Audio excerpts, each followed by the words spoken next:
Yeah, we're trying to replicate the charrette environment, everybody. So with that, glitches and this was literally virtually pulling things off the wall and pasting it because we got done 20 minutes ago. But welcome everybody to the wrap up. Just going to go through intro really fast on this one. But part of it is I do want it in the record because remember, people are viewing this later and people may view it in pieces and they might not have seen others. And so let's all remember that this is getting comprehended and absorbed in some different ways. And so I'm going to really go through it super quick, but I kind of want it recorded in there, at least visually in the presentation. So this is our wrap up. Christina Davis from Columbia Residential and myself. Brian Keith from JHP, we're the lead master planner. We're kind of the presenters. However, this is the most informal of all of them. We tried to keep them informal. So please, everybody jump in, comment. Ian Cara, Columbia Residential, he's our moderator, our hall monitor, remember. And then the next, not gonna kind of go over, next slide. Just remember. I know as a presenter, so I'm excited. So Ian, I mean, just real brief. Yeah, I'll be very brief on this. I see some of y'all are signing in the chat, so take a minute and sign in with the chat with your name, email, organization. This is where you can do questions and comments. This session's being recorded, so it's going to be available later on the website. And so if you missed any of the 6 sessions, you can go to ndathensplanning.com and they will be up there. And this is the least form of all of our presentations, so please, we want you to use any of the tools you can to join the conversation. There's a raise your hand function. If you click on participants, there's also the chat. There's also reactions, where you can send us a high five or a thumbs up. And there is going to be about an hour for this discussion. So I am controlling the slides also. So if you want to go back to an image or a sketch we've done, let me know. Does anybody have any questions before we move on? All right. All right. Hey, again, real brief. This is all what if. Everything you've seen these last few days, it's just possibilities. We're just listening, big ideas. Nothing is set. This is all kind of came out of previous work. There's a lot that's been done that might not have, everybody might not be aware of. It's all on the website. Next. And then this, again, just the area. College Avenue Spine, Bethel Village is kind of our core there, but also the College and Hoyt. Really looking at linkages, connections, socially, culturally, physically, a lot of things going on. We heard a great discussion earlier this day. It's all part of a process. We're establishing a master plan as a vision and a roadmap for how to guide us and how this neighborhood will be transformed. And it will formally get presented to the residents, the community for final comments and informally adopted. Next slide. And just to remind, December, the SPLOST passed. January, we actually were there doing interviews. February, workshops. COVID hit. The world turned upside down. But we then reorient ourselves. We've been doing technical meetings. We did do community surveys online and public surveys in person. And then we've been starting to generate ideas. And these workshops are a result of that. We will come back with conceptual ideas, September, October. October, November, it may be a little later. Things are, because of COVID and all, things have kind of been notched back a little bit, but final draft, right? Ideas about what, and then in the final presentation, after we get all the comments and we continue to listen, will come for Athens Clarke County Unified Government, the mayor and council adoption. Again, just real brief, February, all these workshops that we listened and community and resident focus. Next. And I took it out, but remember, part of the master planning is deciding where and what we put. So a lot of this is kind of everything's wanted and perhaps a lot is needed, and we have to make decisions in the planning process. Our website is really crucial.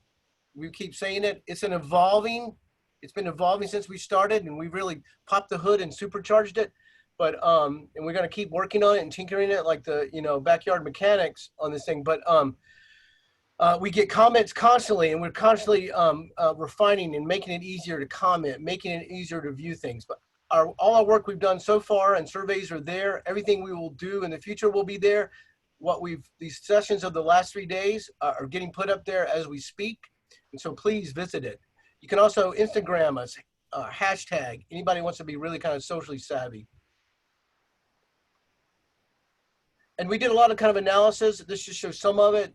These what ifs came. The next slide, real brief. Again, some of this I just wanted in the record so that people can see. If you go to the next slide, Sure. Ian. And again, more summary. And all of that led to what's on the right, these themes that rose to the top that have become our session, become what we've done over these last 3 days. Next. And again, lots of ideas have already been looked at. And please look at these later at your leisure and comment. Nothing is set. This is throwing it on the wall. Big ideas. We've already got lots of feedback on these. Well, and we're going to share some in a moment here. Next. So this is the wrap up. Hey, this is where we're just going to go through real briefly. We're going to go through briefly all of them and just, hey, this is what we heard. And again, I've dropped my notes in, and this has been done really rapidly. So if anything, I've got too much information. I would have distilled it, but it will be recorded, and you can go back and people can look and comment. But we want to make sure that we heard everything or we heard it right. Next. So remember all these sessions that started on Thursday afternoon, and the last one was about 30 minutes ago on arts and history, and it was great discussion. Next. And so I'm not going to go through all this. Again, a lot of writing. We got feedback about what we're doing, how to do it better, and we're listening, and we're trying to make this better. This is a process, just like a charrette. Next slide. So the first session on Thursday was Complete Streets, College Avenue, kind of arose out of the idea of safety and walkability, and following up on this, the city council and the mayor have adopted a policy of complete streets, formally adopted for the city of Athens. And College Avenue is a perfect street that needs that, which is really just, next slide. Kind of complete streets are just streets for everyone, accommodating a lot of different spaces. Next, I'm gonna go through these real quick. These are just the highlights of what we looked at. Key intersections, conditions like College and Hoyt. Next slide. You know, what's going on in complete streets. Also, some technical things, you know, are if we honor the Athens in Motions and the trail, how do we accommodate that and the implication on right-of-ways and property lines and how does everything fit? Next slide. Again, just more of those key intersections. Next. Hall Street. This comes up in a lot of sessions about how do we continue the linkages and how do we kind of transfer Hall Street and the Pulaski Creek Trail extension. Next. And so a little graphic summary I was able to do. I apologize, this will not be for all the sessions because they just didn't get done. I mean, this has been in process. This is just a little, and I've got notes next, but this is kind of funner to look at, I think. And I'm going to pause. I'm talking real fast. And let Christina get in, but you know, just some of the things that came out that we heard. So safety, street grid, extension of College Avenue, the topography, the connections to green space. So at this point, you know, yes. I was just going to make a quick show of hands, and please feel free to unmute yourself if you want to chime in. But who here joined us on this first session? Can you raise your hand if you were on the call during the session? Okay, so, okay, not everyone.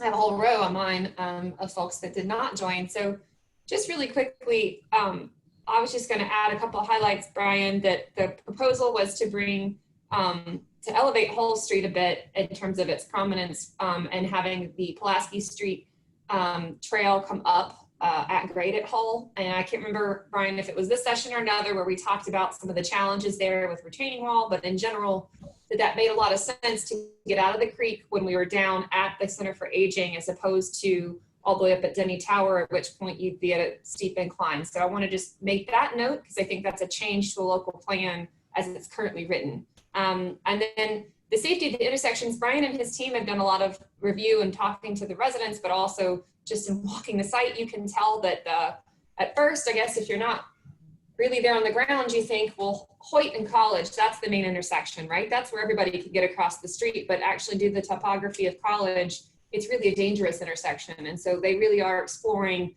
the safe crossings further south on College.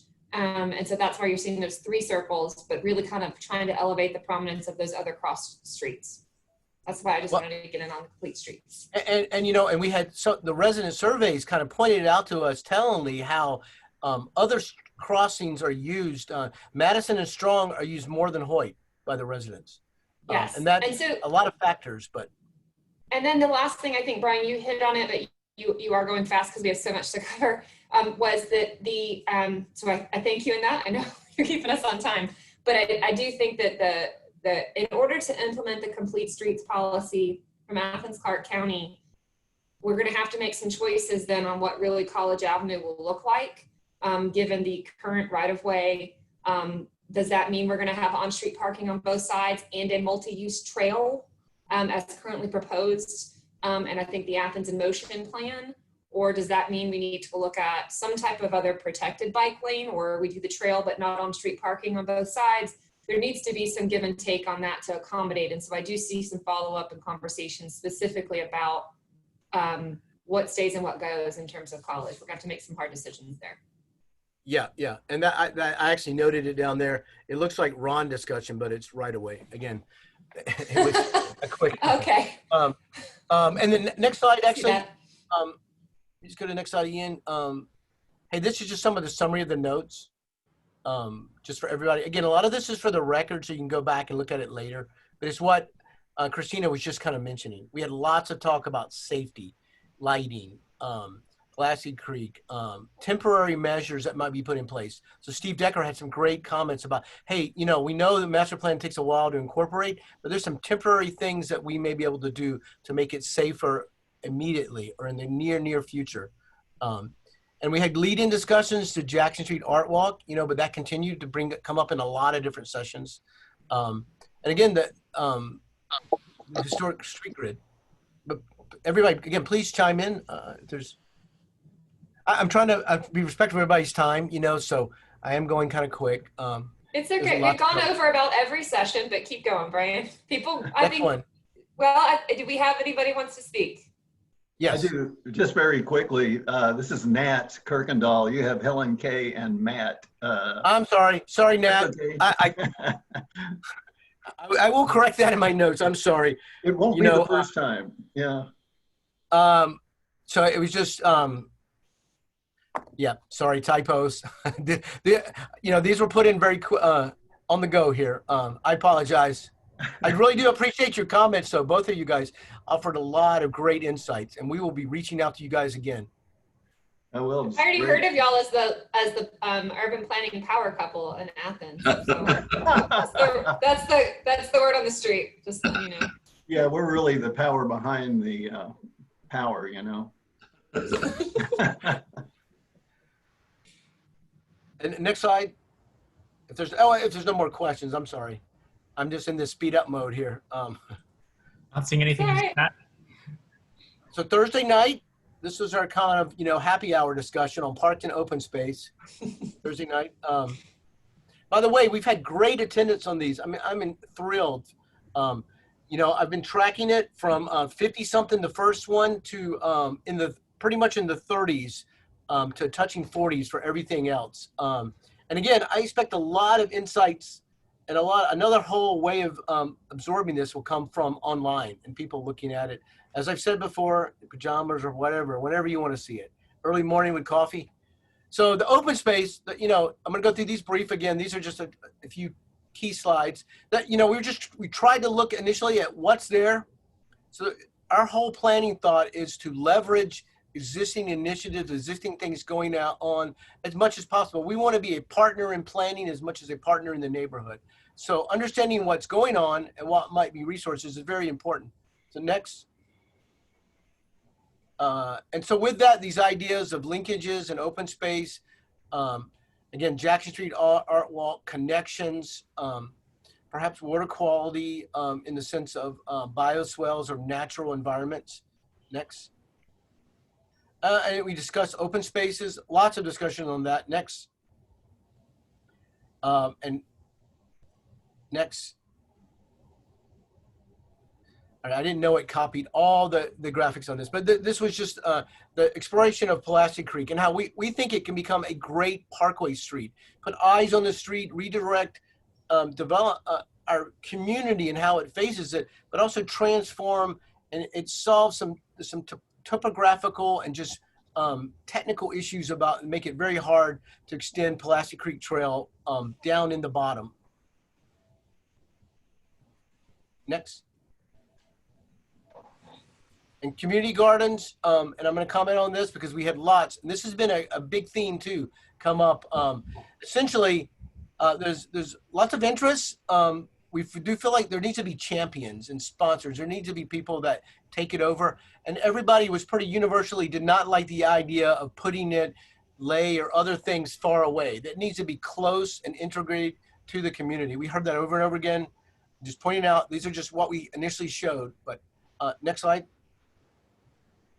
And green spaces, parks, big thing that came up that we need. We don't want to lose and duplicate what's at Lay Park because it serves a need for the community and others. But also we want to have things that add to and might be perhaps for smaller children emphasis within the Bethel Village. That came up. We heard that. Next slide. And just want to go through these quick. These are some of the big pictures. Next slide.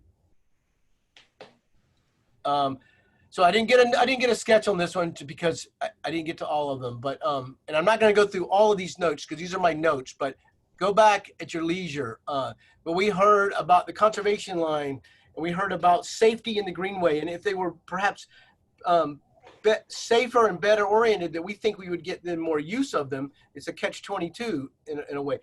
Sarah Clark, I don't know if she's on now, but she's been on a lot of the sessions and she really pushed like Barrow as their children and be involved in the gardens and arts. And we got great comment from Kelly Thomas, the Lay Park director, who kind of pointed out, you know, he said, well, you know, don't take things away from me. Let's add to it and what we don't have, and so that we can be a partner. Next.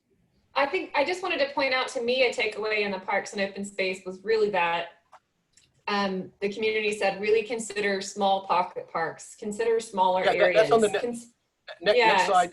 There's more. So, yeah, it was just, hey, small spaces down there. I think Kent mentioned the issue of the maintenance of that. I think the residents mentioned wanting some shade over any play structures to make them actually enjoyable, since we are in Georgia. Right. I think, you know, and then I think Kent mentioned that shading grass in small high-use areas will be very difficult to maintain.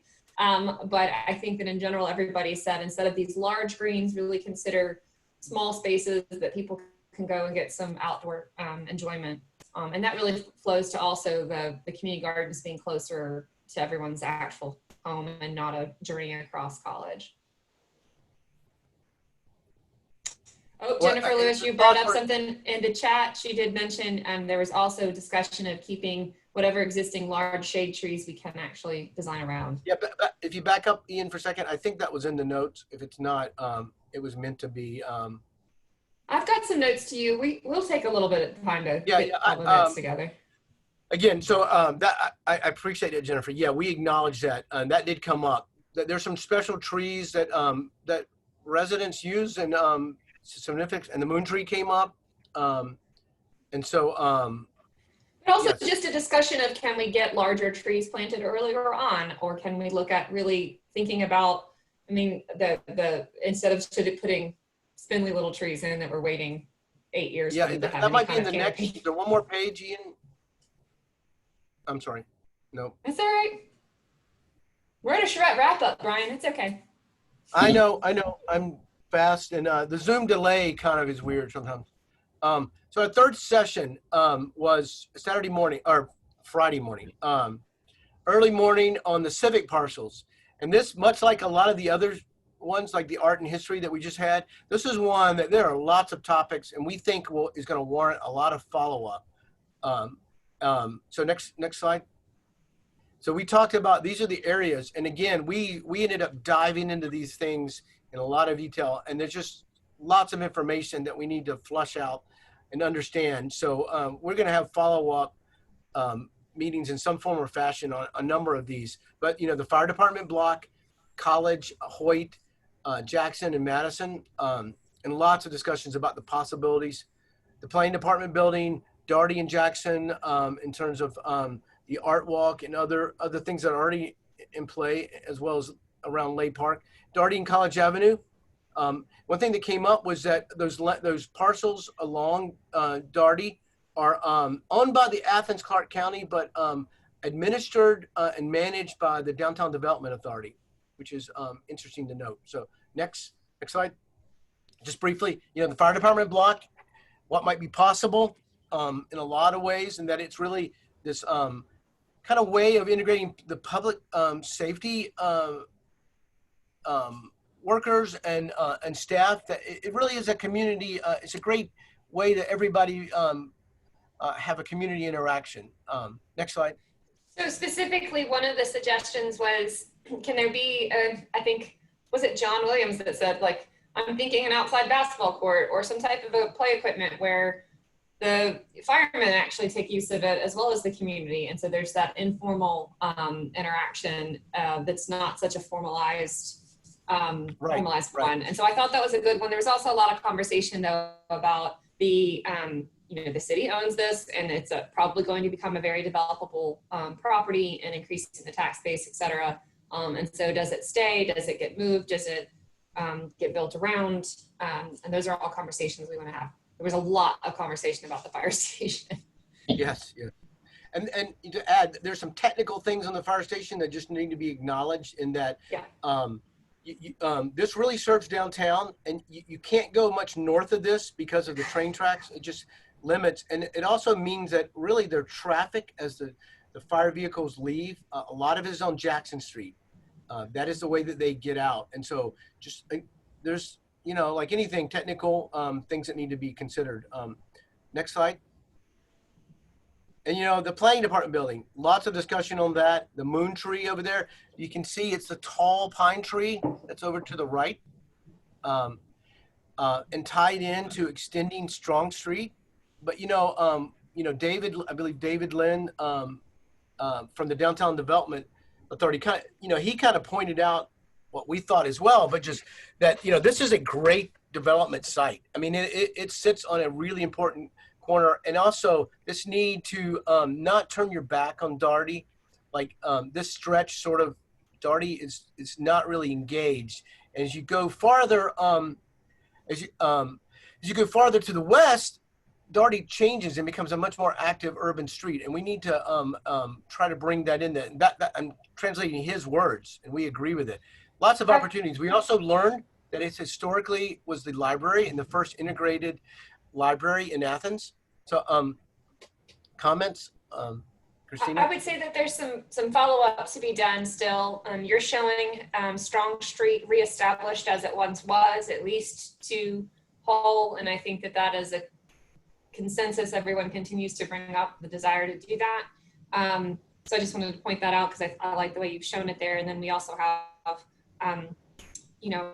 we mentioned the moon tree, but I think we need some more research on the history of the library. I think Brad or someone had mentioned maybe it can still be redeveloped and the historic part of the library preserved. It looks like maybe it's been added on to over time with maybe some less historic parts, but that needs to be probably researched further. Yeah. Next slide. Well, again, I'm sorry. Any comment on that? Again, this is an informal. Raise your hand, wave, speak up. Hey, thank you, Ellen. I see the comment for on the research. Yes, we'd love that.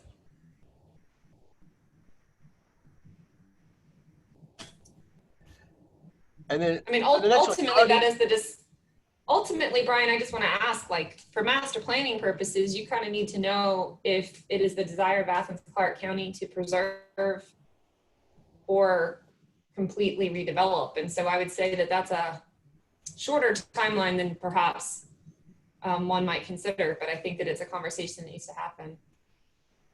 Yeah, and I do think in the planning, we may be able to kind of stay a little vague in that area and just sort of target it as a redevelopment opportunity and maybe not Okay. get specific about what that means right now because there's Okay. lots of factors to it. But just everybody acknowledge like, hey, this is a very important site and in some form or fashion that everyone thinks it should be redeveloped and reimagined. And that doesn't mean taking it down, or it might mean, but we don't know yet. But we just Okay. acknowledge. Okay. Because you're right, there's a lot of things in play, a lot going on. Oh, there's a great comment already in the chat about the history of the library, and Ellen has noted that she'll be doing some follow-up research. So that's exciting. Thank you. Thank you, and thank you, Mayor Kelly too. See, Mayor Kelly, we're up to our participants are growing as we speak. Yep. The next one, we looked at, and again, it was a running joke early on, and it probably still is how when I'm going to learn to say Darty right. I think I have to get my Georgian accent. And someone, I've been working with my kids, by the way. They've been laughing. But really, that site there, Darty and Jackson, is a great development opportunity and gateway. But we know there's a lot of things going in play, and this is what we've been shared with us. We've not designed this. This isn't our design in any manner. What's going on? We think it's great. We want to incorporate and like everything else, we're not looking to redo anything that's been done. We want to leverage existing efforts and ideas and master plans and in a holistic approach to this neighborhood. So this is what's been shared to us. Great ideas there. And we just want to acknowledge it but recognize there's still can accommodate that and have some mixed use great opportunities there on Darty. Kind of comments?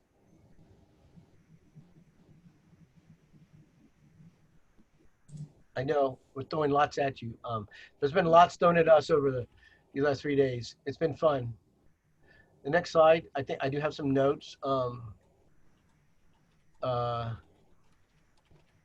Okay, my notes are at the end. I'm sorry. So we looked at the other site, Darty and College Avenue, and then again, great sites owned by the Athens Clarke County, managed by Downtown Development Authority. We've heard, and it's been discussed with us and told us about the Creative Campus Innovation Center, Indigo Hotel expansion. It's all things that I think are great. It's just, again, let's acknowledge the presence on Darty, and then we want to just work with whatever's going on. And I'm sure we will learn more about that. Yeah, and Jennifer had a comment back here on the Jackson Street slide that this parking lot here, shaded in yellow, has a lot of shade trees. It does. It does. And the master plan, I think, acknowledges some of that in that it creates a promenade that was keeping a lot of it.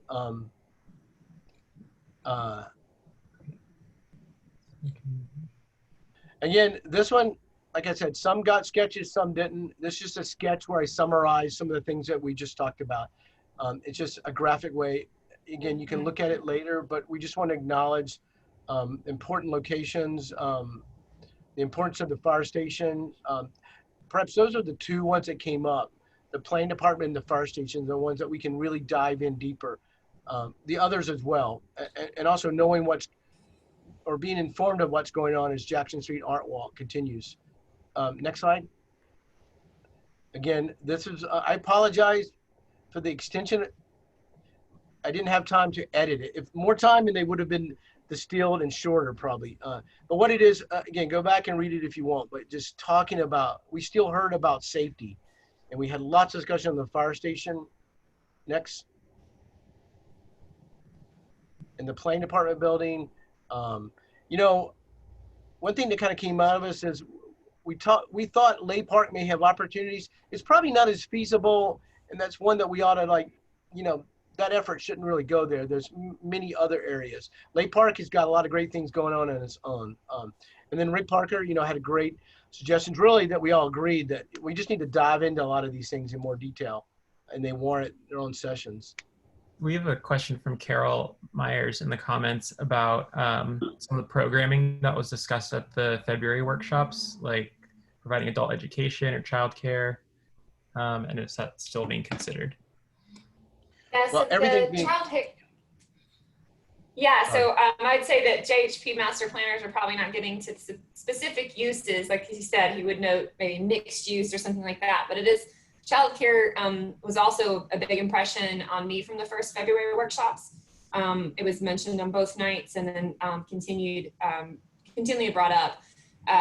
Daycare needs, et cetera. And so I have actually been reaching out to some folks locally to figure out if there is someone looking for space expansion. And I asked that the master planning team consider, so for example, if you consider a housing development with a ground floor, we want to have active ground floor uses in the site. And so that may mean traditional retail, but that may be something like a daycare facility or anybody doing adult education programming and things like that. And so what we would do is provide space in the master plan that was logical in that if a user like that were to come, we would be able to have protected green space for the children, for example, or something like that, where it could be modified and that would be a safe area to lease to that type of user. I'd say Columbia has an experience with purpose-built communities where there's usually an early learning education center, charter school, or something like that that's interested in locating within a larger development. They have their own separate funding, and then we're master planning sites for them.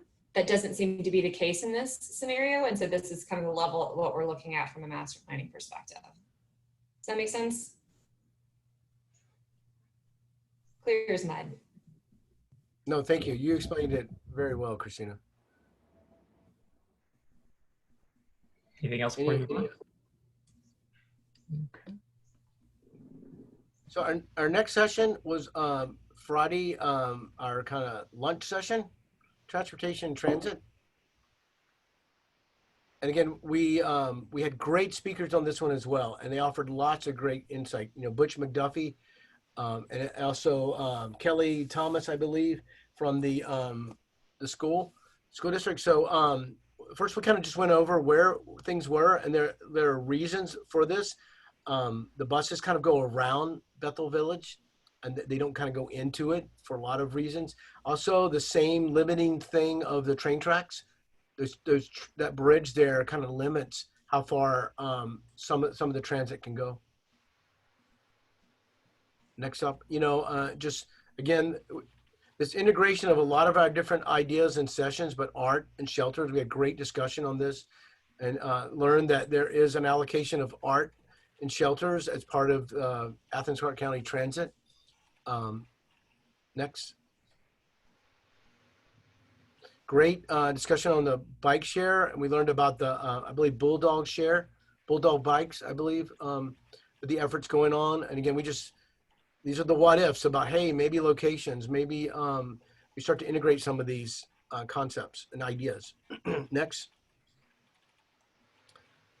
Lots of discussion about school buses. I think the main thing I took out of this is safety and shelter. I mean, safety is a big, big concern for parents as well as the school district. I mean, we want to make sure whatever's done is done in the safest manner possible. And so the what if ideas, right now along Strong Street is really where there's a cluster of pickups, but it's scattered throughout because there's a lot of different schools that serve this community, different grade levels, but also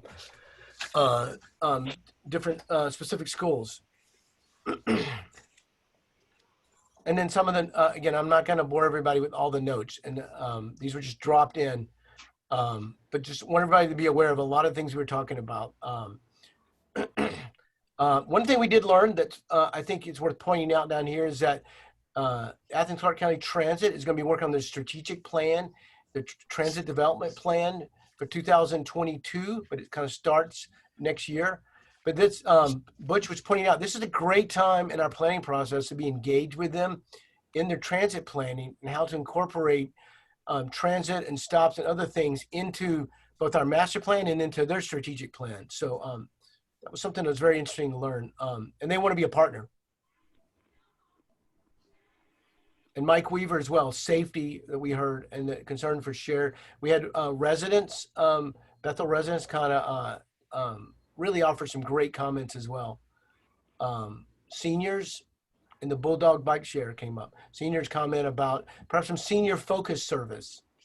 Seniors have different needs. So back up for a second, Ian, just to make sure that, hey, again, any kind of comments or thoughts? We missed something, Christina? I'm still having some chat conversation on early learning, which is good and helpful. I think you've covered the transportation and transit a lot at that point, had already been brought up so much on College Avenue. We talked about bikes, and I don't know how much you've hit on that just now, but we did talk a lot about bike access and storage across the site. It actually related later into the sustainability conversation on having bike storage considered as maybe an ancillary or part of eco stations. So I just wanted to throw that out there. I thought that was a really exciting idea that kind of brings you into the sustainability.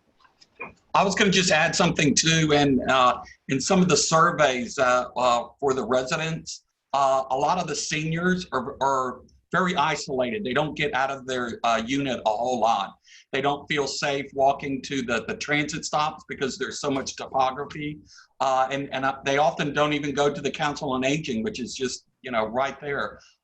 So I think kind of really working with the seniors, giving them opportunity to where they feel safe and able to walk, and getting them out of their isolation and engaging them in the community is a very important issue that we need to work with.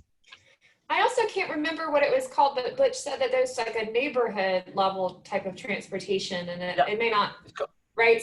So it would go between, like, if we put this seniors in Denny Tower and Council on Aging, maybe Lay Center, et cetera, et cetera, et cetera. So like something that's within the community. I don't know the practical outputs of that, but I thought that was a really interesting idea.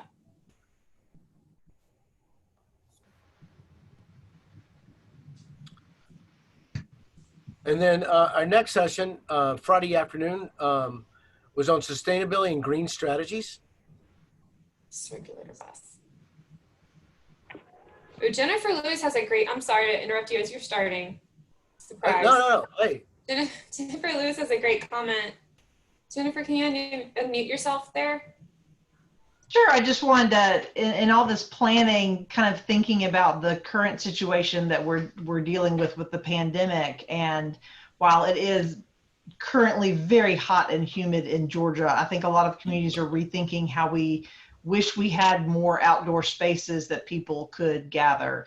So we see in downtown Athens that the businesses are reclaiming parking spaces to be able to have more outdoor dining.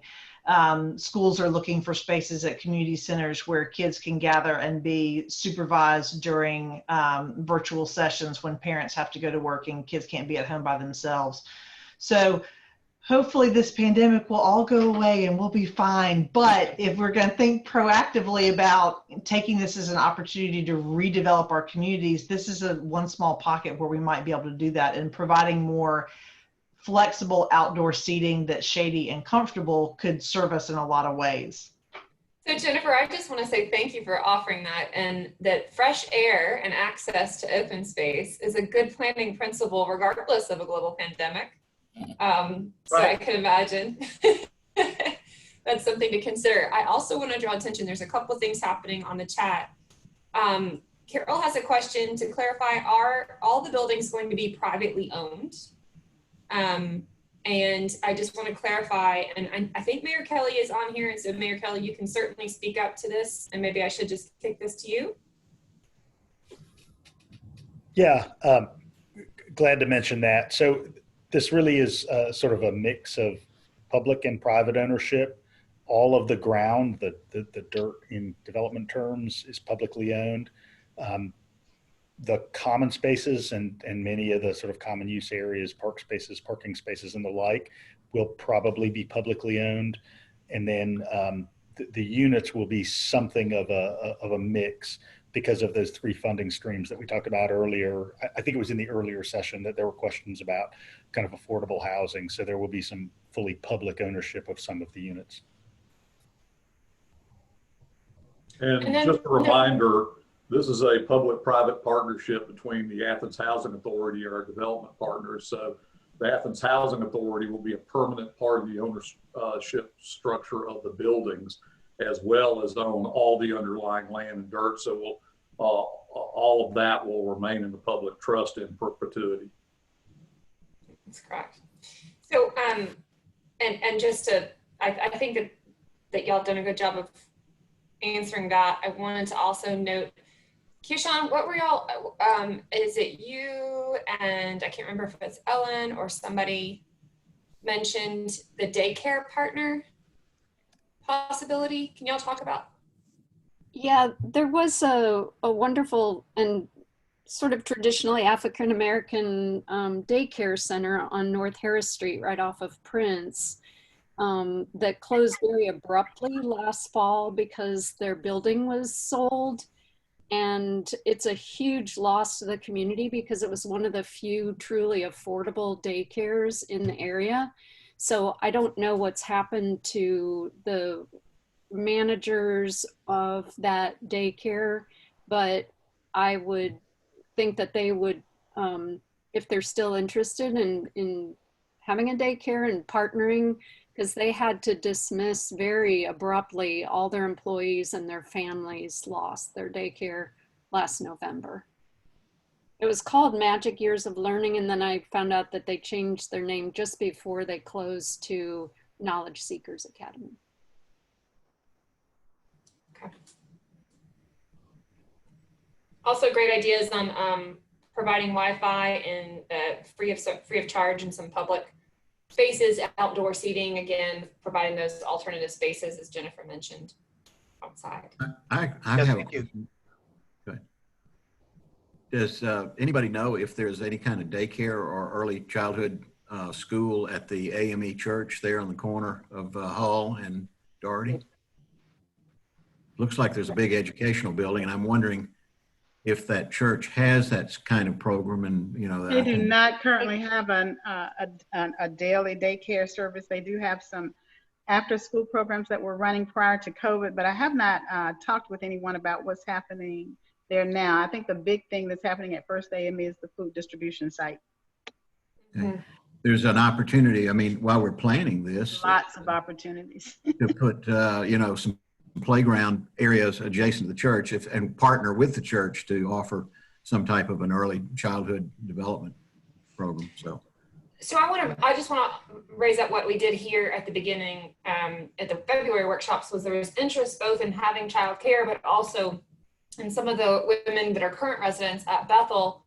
I don't know, Latasha, if you were there in February or not, but and having some type of training in that. So for employment purposes, so a partner that was willing to really work within the residential partnership would be excellent. I think it's a great idea, John, to consider the AME Church. I have been talking to a few folks. I think I'm going to continue reaching out and understanding if there's interest in parties locally that could run such things. Because again, as master planners, we provide the space at this level, and then anybody doing vertical development would either be building out space and renting it to a user, or like I mentioned, maybe ground floor space that's leased out, et cetera, to these different users. There's a daycare that's open. I don't know if it's open to the public, but I know that it's one within the Presbyterian church where we held the book club meeting. Sasha, do you remember the name of that church? That's right. There's a daycare, Rick, at First Presbyterian. Yeah, they have their own school. Yeah, I think so. But I think it's a fairly limited program. I think it's like a morning preschool. That's correct. Yeah, yeah. Is it open to the public, or isn't it private? It's well, you don't have to be a member. You don't have to be a member of the church. They do accept other families.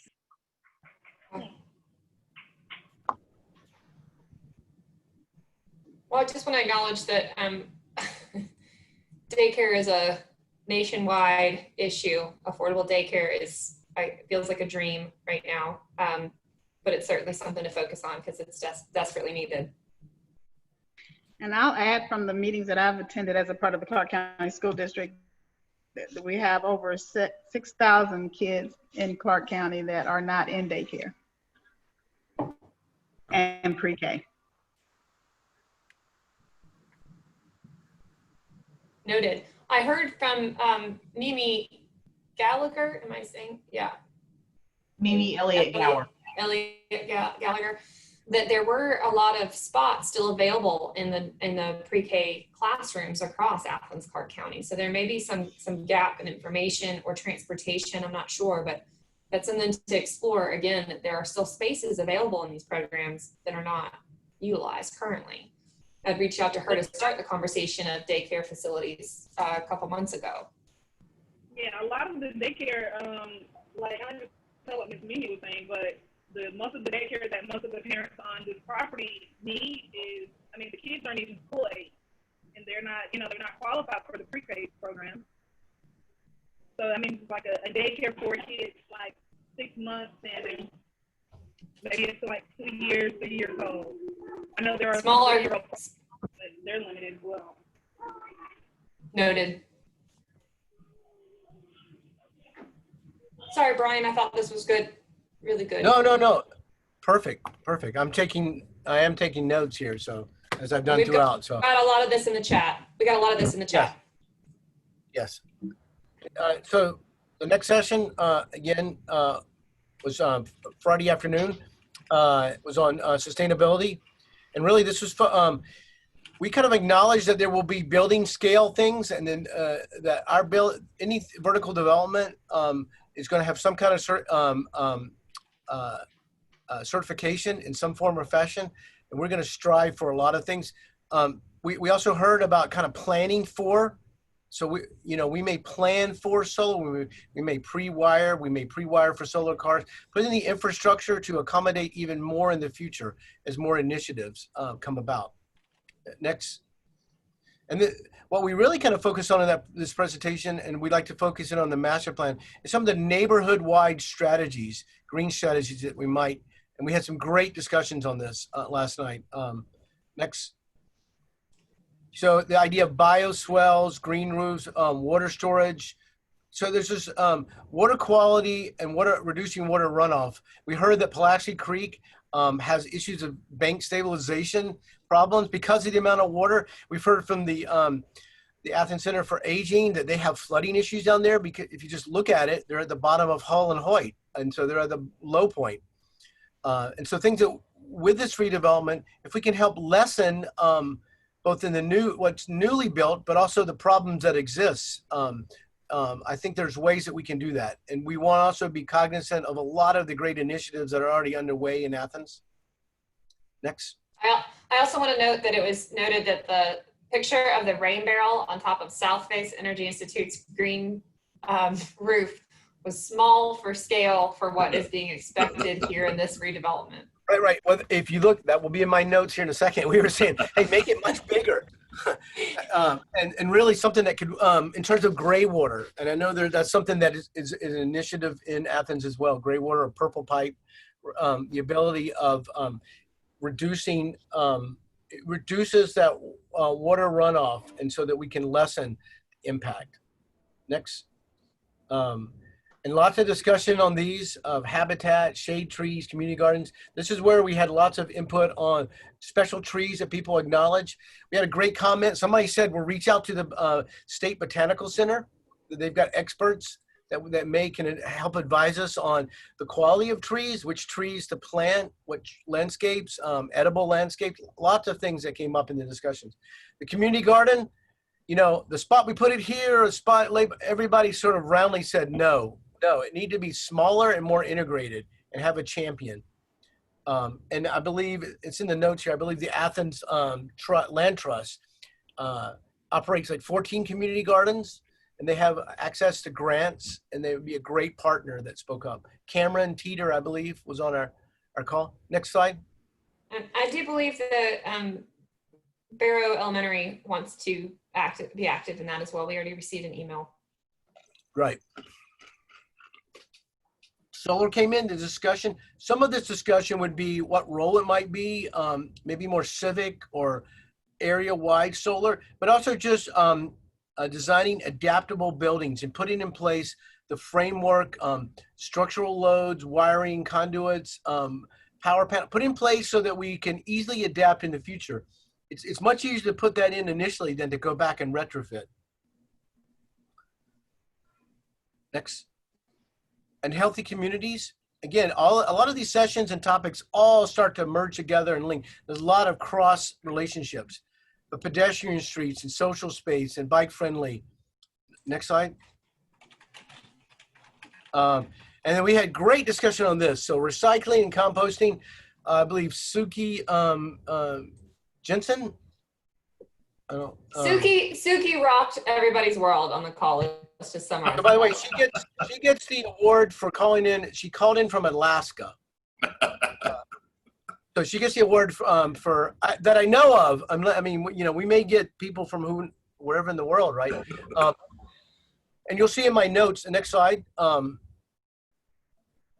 Well, this just summarizes a lot of what we talked about. So please go back and look at this and all the things that we talked about. And this is a summary of what we talked about, but you can see there's lots of detail. A lot of people pointed out a lot of the habitat restoration already underway in Athens. Some great stuff that we can use as model and examples. And Mayor Kelly pointed out a couple of great ones on the around town. Next slide. This is where. Sorry, I was just reading the chats. Yeah, that's true. So, you know, that renewable energy, a lot of that was just Athens 100%. And just, hey, let's, as I said, make things adaptable from the beginning, and it will make it easier. And again, this has a lot of notes. My apologies again, but next, the later ones, I didn't have time to distill my notes. So you'll see Suki Jansen, and she had lots of great ideas. The eco stations of incorporating a lot of trash, recycling, composting, bike storage, put them all into things and make them, like her, one thing I took was she said, make them unique. Don't make them fade into the background. Make them, that's why she liked art bins and fun and artistic. And we want to emphasize that. So lots of great things that came in, lots of great discussions. I also really took away that an eco station is a place that you want to make people actually want to go there, right? And that it's not the smelly dumpster enclosure, and that it's not an afterthought, that it's a well-lit facility that encourages trash to be put in its proper place, composting perhaps, recycling, but that it's active. It's maybe for other uses like the bike storage or whatnot. You can see that it would be some kind of a hub in a sense. So that to me was, that was impressed upon me. Clean space that you actually want to go to. Well, and also that it was the idea that this could generate some jobs and some training opportunities, right? I mean, if these are manned and operated, that are things that we can benefit the community in multiple ways. So great discussion. Laura, did you want to unmute yourself and share your comment? I think it would be great for everyone to hear. Not necessarily, but I do think that this is a great opportunity for kids to get involved in their community. If there are teens in Bethel Village that could be involved in this process, this is a way to help them learn how communities work, let them learn how the infrastructure works, give input on what they need to see. I know we're getting good input from the adults, but I don't know if we're getting input from teens. And teens today are smarter than we give them credit for being sometimes, but they often don't have good critical thinking skills. At least this is my opinion from working at the public library for more than 40 years. I've watched a dramatic decline in critical thinking skills. So this is just an idea, a way to get them involved in their community, help them buy in, and also learn about the process, the way communities work. And I think it will teach them a lot that will help them become active citizens in the future. Sounds like Kiashan is interested in helping connect to some of the Bethel kids. And we also heard that we should involve children in the design of playgrounds and gardens and other activities. Most definitely. Some of the most successful playgrounds in Athens were designed by kids. Great. It's amazing. So Laura, I just want to thank you for that comment and say that I've written down, when I found out I was going to be co-presenting this wrap-up session, I jotted down the thing that I would normally do in a face-to-face charrette is at the very beginning, I'd leave an empty chair there so that as we're having a conversation, every single person that's in attendance is thinking about who's not in attendance and who didn't get to weigh in and who do we need to follow up with. And so you really just kind of hit it on the head. You mentioned teens specifically, Ian, you mentioned children. You know, I personally, while we've gone through some lengths to make sure that everyone at Bethel has access, whether they had Wi-Fi or not, to be able to go to the community room and safely distance and participate in these conversations, it's not the turnout that I would like. So I'm going to go back and hit the pavement on making sure residents are engaged and involved more than we've been able to in these conversations. So I will challenge everyone to please think about if there are other folks that should be in this conversation. Who is it? What populations are missing from this?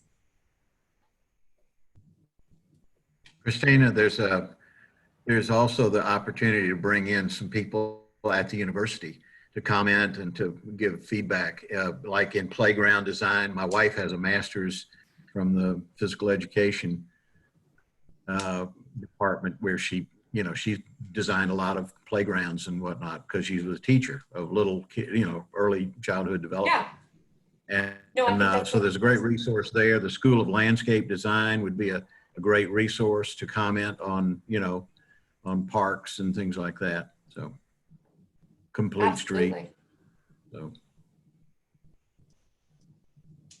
Sorry, Kelly Thomas has mentioned we have teens all day at Lay and we can help.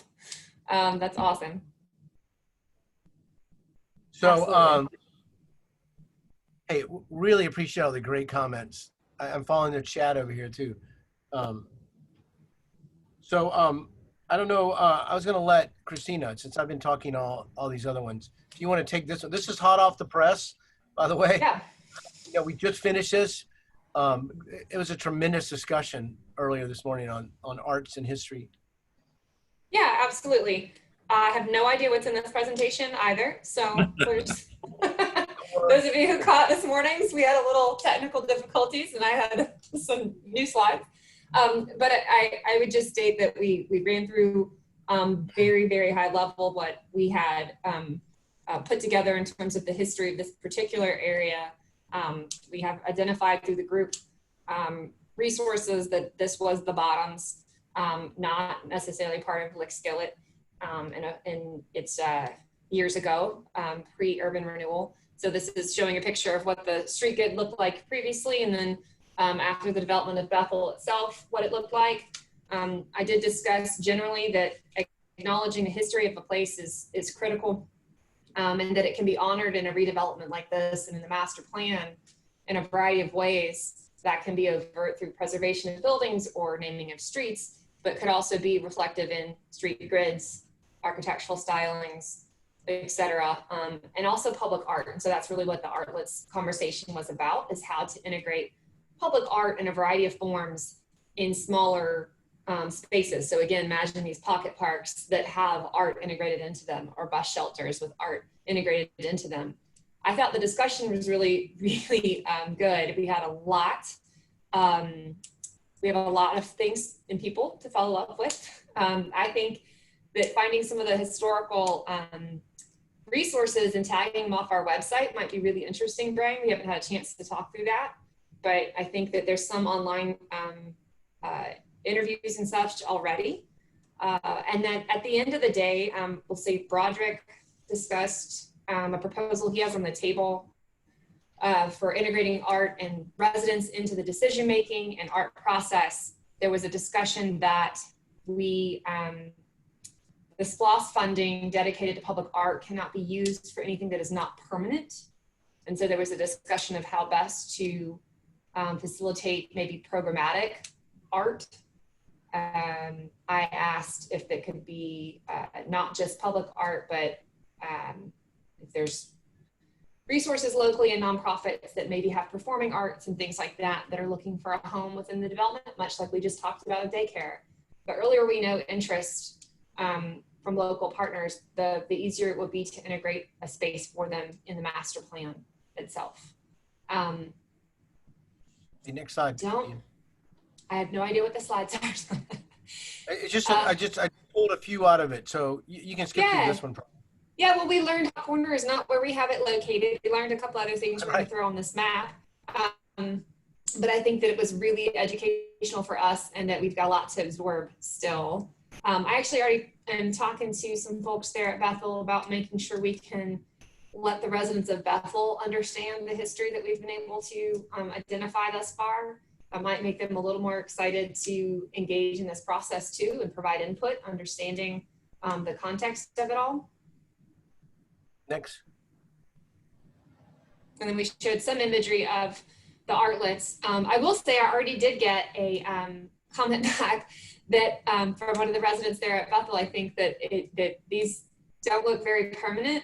And I would agree that these were examples, but that these are not necessarily what we're proposing. But I do want to put that in the record that these to her didn't seem like it was honoring history enough, and I would agree in that. But I do think that for where they were, I think Brian, you explained the context, and one of them was some of the shade structure. And actually, I should have acknowledged that. Actually, the ones on top were not permanent. They've actually been moved because of development that was master plan has come in place. But they were a way to just get in some quick acknowledgement of the arts and history of the place. So this is work we did in Spartanburg, South Carolina, in this neighborhood, and it was a mill town. And so it reflects, textiles and it was trying to draw in the history of there, and a little just, pavilion. That's since been moved. I don't know if it's moved or it's been taken down, and I think it's going to be rebuilt. But these are just, this is not meant to be it, but it's the idea, let's incorporate place and art and history into a permanent fashion. So some really interesting, I think that we also mentioned integrating art into playgrounds, and that was a discussion about utilizing Linden House, perhaps the front area of that. Slide, maybe? Yeah, next slide. Yeah, that's exactly, lots of different ways. Next, I think there's a playground on the next one. No, I didn't get the playground. Hey, but, and this is a lot of notes because this was the last one, but really, hey, great comments that came up. You can see a lot of the things that got talked about, where the bottom was, and some of the historical people that we need to kind of follow up with, Charles Knox, William Becker Johnson. We have a lot of resources that came out, and really I wanted to just point out that the context of master planning and history is to explore the intersection there. We are not historians and we are not experts. And so we are looking to the local community and leads there. We have so many folks already that are doing a lot of research.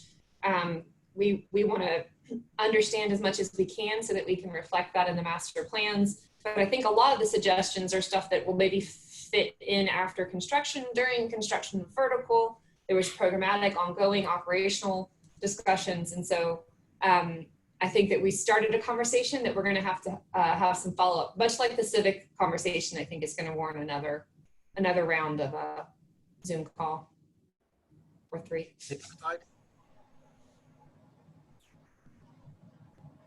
Hey, and I want to point out a comment from Miss Avita about, she said that she'd like to have a permanent place that acknowledged Frank Maddox and Wilbur Jones, Reverend Frank Maddox. That was just kind of a great idea and point that came up. Also, to get for the SPLOST funding, that there will be selection committees, and we're going to work to get residents involved in it. I mean, they need to be involved in the selection of what goes into the master plan in this community.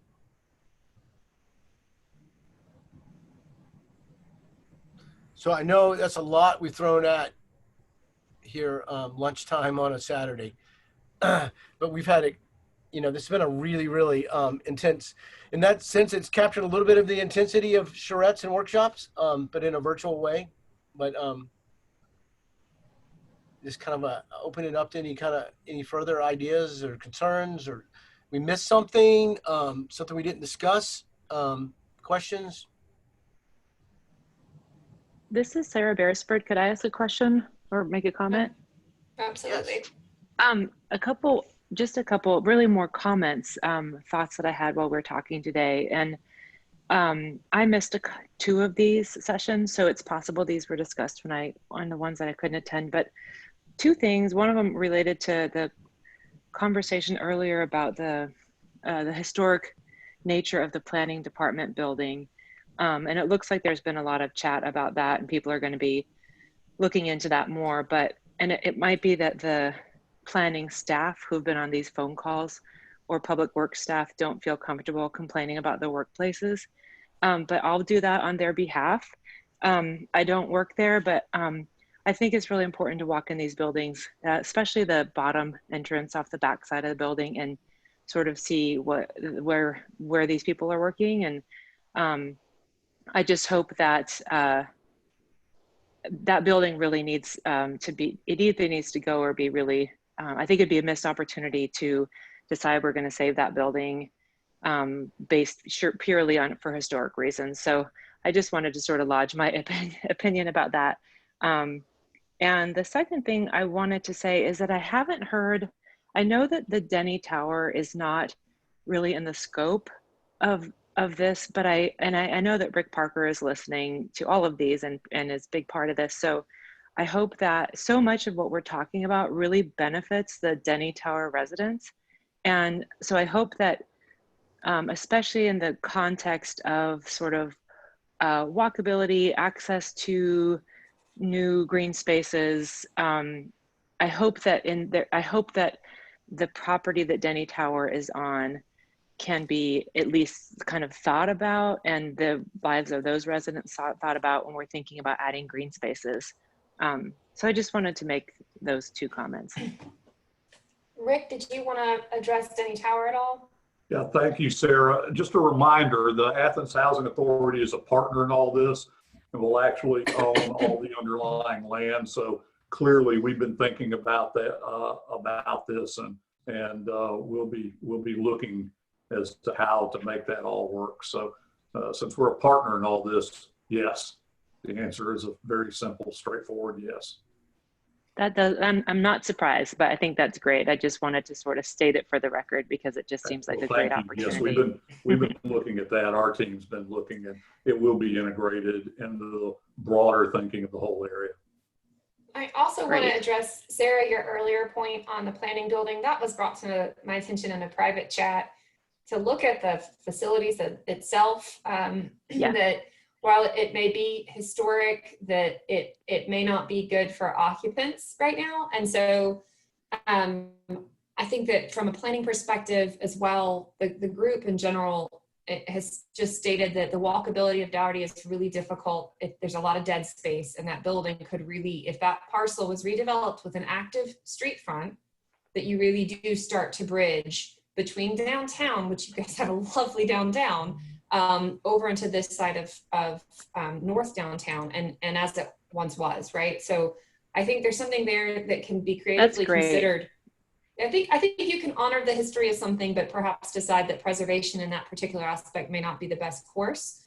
But again, there's a lot of different ways to honor the facility, but also the community that was once there, which was an active and vibrant, walkable, full of businesses and ground floor retail. Rick, you look like you have something else. Yeah, I totally agree. Clearly, we're going to be scheduling follow-up meetings on all those civic parcels and diving into them much more deeply. But I think one point I want to make that we have to be very careful with, and I'm making this to the master planners as well, is we need to be careful that Daughtry doesn't become the dividing line and barrier between North Downtown and this. You've got to integrate these. If you're not careful, all of the offices, all the retail and commercial and everything else, it winds up on the other side of Daughtry, and you've got this sort of hard dividing line. So we've got to look for ways, I think, as we do this master plan, to make sure that we bridge across Daughtry with a variety of functions, so that North Downtown really does become North Downtown. That's right. I'm so glad you said that, Rick. I would totally agree with that, and would add that there's something about the way that Daughtry, especially over there by the planning department, it's, for lack of a better word, the road is kind of a ridge right there. And so the topography almost like it has to be worked with to some extent to avoid exactly the thing that Rick is identifying, which I think is a really great point. Absolutely. I'll mute myself now, but. No, this is fine. I also want to just note, we are over time, but we have gone over every session. And so I don't want to stop good conversation and welcome. This is what we would be doing in a real charrette. We would say we're ending at 7:30 and some of us would be there at 9 o'clock at night. So I just want to note that in the chat function, Ellen asked if there'll be any affordable housing that will be available for purchase or rent to own situation. I want to say that I want to ask, is there a local program in Athens that assists first-time home buyers in that type of housing? I know that the Athens Land Trust has got, I think that one of the best programs that I know of in terms of working with homeowners on understanding their responsibilities for the houses that they move into that are Athens Land Trust owned. And so that I know that they're with them and their partners, that's a good homeowner education program. Well, and I want to be honest here and jump in for just a second and state that, remember, all the underlying land is going to be publicly owned. There's SPLOST funds involved here that control what you can and can't do. There's SPLOST rules and regulations that apply as well.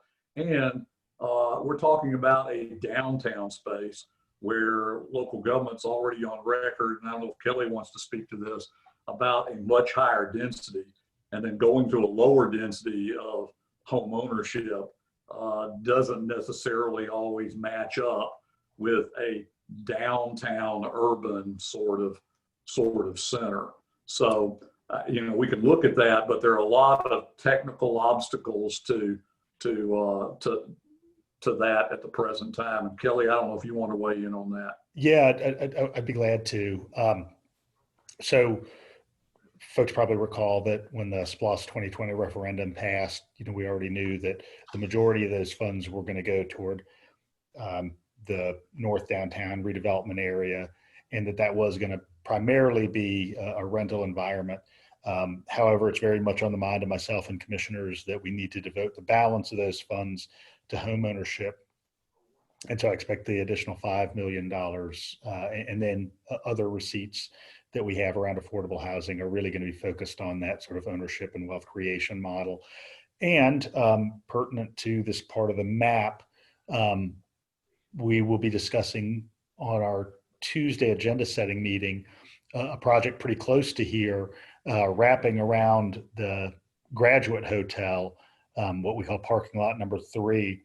And we are going to be engaging with the Downtown Development Authority to have a 55 and up centered condominium development. And so it'll be a multi-story urban context structure, but with that ownership model in mind. And so right now what we've got are prospectively about 130 condominiums that'll be part of that. So you can look on our coming agenda just by going to accgov.com and scrolling all the way down to the agenda to see the first stage in that, which would just be an intergovernmental agreement between the unified government and the Downtown Development Authority. So anyhow, all of my blather to say, yes, we're really thinking a lot about ownership, not just downtown, but around the community.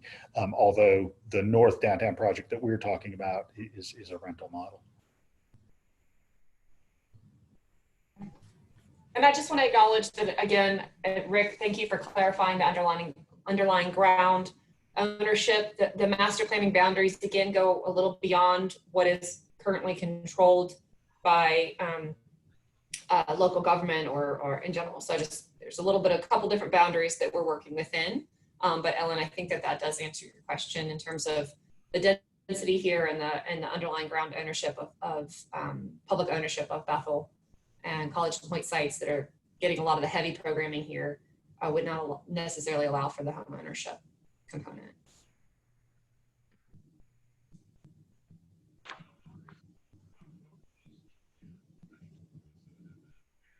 Brian, I don't know if you have other slides. Next Wanna slide. do wrap up? I think the wrap up is just, next one is just our website, reminding everybody. I thought, is this the last slide, Ian? Sorry. Well, we've had a busy time the last few days. Last slide. So again, our website, work in progress, fine tuning this thing as we go always, but there's lots of information there and there'll continue to be more information. I've seen a lot of stuff on Facebook lately as well. So please get on there, spread the word.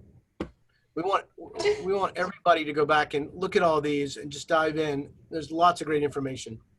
So I'm just going to put this out there in terms of timeline and next steps. Anybody who joined this wrap-up call and any of your other calls, I'd ask that you recognize that we're updating the community input tab. So it's not fully updated yet, but we are going to host all of these and the chat, public chat transcripts from these sessions, as well as the PowerPoints themselves for review online. And so the links to that are going to be on the website. And I would ask that as soon as we have those up, we will e-blast. Hopefully I can get everybody who actually registered for these, their email accounts, and e-blast everyone. What I'll likely do is put you on the newsletter that we have. There's a listserv there so that we can make sure that you get constant feedback if we're going to have another one of these, etc. So you can either make that easy for us and go ahead and go there to the contact page and sign up so that you can get the follow-up, or we'll be all sitting here and typing you in later, which is totally fine. But I just want to make sure that y'all have the follow-up. But if you would please share the videos, that would be really helpful. And thank you so much for participating. We really appreciate it. Everybody's been so generous with their time. And their insights. Yeah. Thank you guys for your time and insights. Have a good weekend. All right. You too. Bye. Thank you. Bye, everyone.